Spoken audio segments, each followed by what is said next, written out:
Hello বন্ধুরা, আজকে আমরা আবার তিনজন রেডি হয়ে বেরিয়ে পড়লাম একটু ঘুরতে যাব। ছেলে মেয়ের তো পরীক্ষা শেষ হয়ে গেছে, কোথাও যাচ্ছি না বলে তাই ঘরে বসে আছি। তাই জন্য ভালো লাগছে না, বলো চলো। ওই জন্য মেয়ের বন্ধুর মাকে ফোন করা হলো যে চলো আমরা বাবুঘাটে ঘুরতে যাই, ওই গঙ্গা আরতিটা তো দেখা হয়নি, তাই আমরা যাব। হঠাৎ করে প্ল্যান হয়ে গেল। আর ওরা মুকুন্দপুরের থেকে এই বাসে এসছে, আমরাও এই বাসে উঠবো।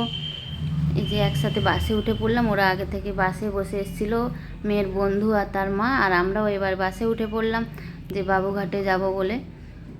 মেয়ের বাবাও আসেনি আর মেয়ের বন্ধুর বাবাও আসেনি, আমরা নিজেরাই চলে গেলাম। বাসে যে যাচ্ছিলাম, তারপরে ওখান থেকে ধর্মতলা নেমে গেলাম। আর ওই বাসটা হাওড়া চলে যাচ্ছিলো অন্য রাস্তা দিয়ে, তাই আমাদের ধর্মতলা নামিয়ে দিয়েছে। আমরা আবার আরও এখানে লোককে জিজ্ঞেস করলাম যে এখান থেকে বাবুঘাট কত দূরে যাব। আমরা ভাবছি হেঁটে চলে যাওয়া যাবে, কিন্তু বলছে না অনেকটাই রাস্তা। তাই আমরা আরও একটা বাসে উঠে পড়লাম লোককে জিজ্ঞেস করে। এই বাসওয়ালা বলছে আমরা বাবুঘাটে একদম নামিয়ে দেবো কাছে, যেখানে গঙ্গা আরতি হয় সেখানেই। আর এখানকার রাস্তাগুলো একদম খুব সুন্দর করে লাইট দিয়ে সাজানো হয়ে আছে। তোমরা কারা কারা আগে এই বাবুঘাটের গঙ্গা আরতি দেখতে গেছো আমাকে কমেন্টে জানিও। আর আমরা এবার এখানে চলে আসলাম। আর এটা ইডেন গার্ডেন স্টেশন হচ্ছে, আর এখানে লেখা আছে এখানে কোথা থেকে ট্রেন আসে সেটা জানি না আমি। তারপরে আমরা এই ব্রিজের ওপর উঠে গেলাম বাবুঘাটের। ব্রিজটা খুব সুন্দর লাইট দিয়ে সাজানো এখানে, আর দারুণ লাগছিল একদম। আর আমরা তো একটু সন্ধে সন্ধে এই 4:30-র দিকে উঠেছি বাসে। আর এখন তো শীতকাল, ছোটোবেলা, তাই তাড়াতাড়ি সন্ধে হয়ে গেছে।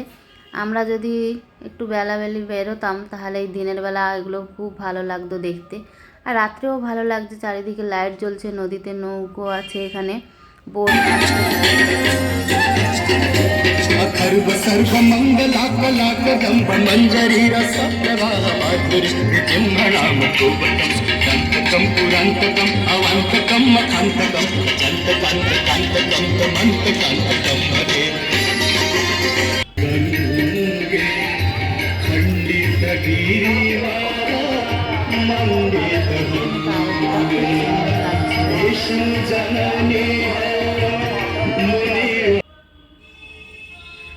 আরতিটা এখানে খুব সুন্দর লাগছিল। সবাই সব একসাথে তালে তালে করছে আর বক্সে গান চলছে, তাই খুব ভালো লাগছিলো। আর যারা আগে থেকে এসছে তারা এখানে চেয়ারে বসে দেখছে, আমরা তো লাস্টে এসছি, তাই আমরা একটু দাঁড়িয়ে দাঁড়িয়ে দেখছিলাম। আর এখানে আমি এই প্রথমবার এসছি বাবুঘাটে, আগে কোনো দিন আসিনি। আমার বর কাজ করাতে আসে মাঝে মাঝে, কিন্তু আমি কোনো দিন এখানে আসিনি, এই প্রথমবার আসলাম এখানে। আর আরতিটা অনেক দিন ধরেই হচ্ছে, আমরা আসবো আসবো করে আসতে সময় পাচ্ছিলাম না, তাই চলে আসলাম। আরতি আমাদের দেখা হয়ে গেছে। ছেলে মেয়ে আর বন্ধু, মেয়ের বন্ধু সব গঙ্গায় টাকা দিতে যাবে, তাই ওরা যাচ্ছে। বললাম যে দূর থেকে ছুঁড়ে দে, নাহলে কোথায় কাদায় পড়ে টড়ে যাবি। আর তখন তো ভাটা ছিল, তাই জলটা কমে গেছিলো। আমিও ওখান থেকে হাতে করে গঙ্গার জল নিয়ে এসে আমরা ছড়িয়ে নিলাম গায়ে।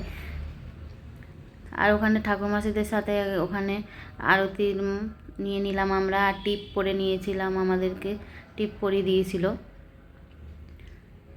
এই আমরা খুব ভালো ঘুরেছি, যেটুকুনি সময় গেছিলাম খুব ভালো। আর এই যে সামনে এই যে লোকাল ট্রেন চলে এসছে, আর ওখানে সামনে দেখছি যে একটা গঙ্গা মার মন্দির আছে, তাই আমরা ওখানে দেখে নিলাম। ভিডিওটা কেমন লাগলো তোমরা কমেন্টে জানিও প্লিজ। টাটা।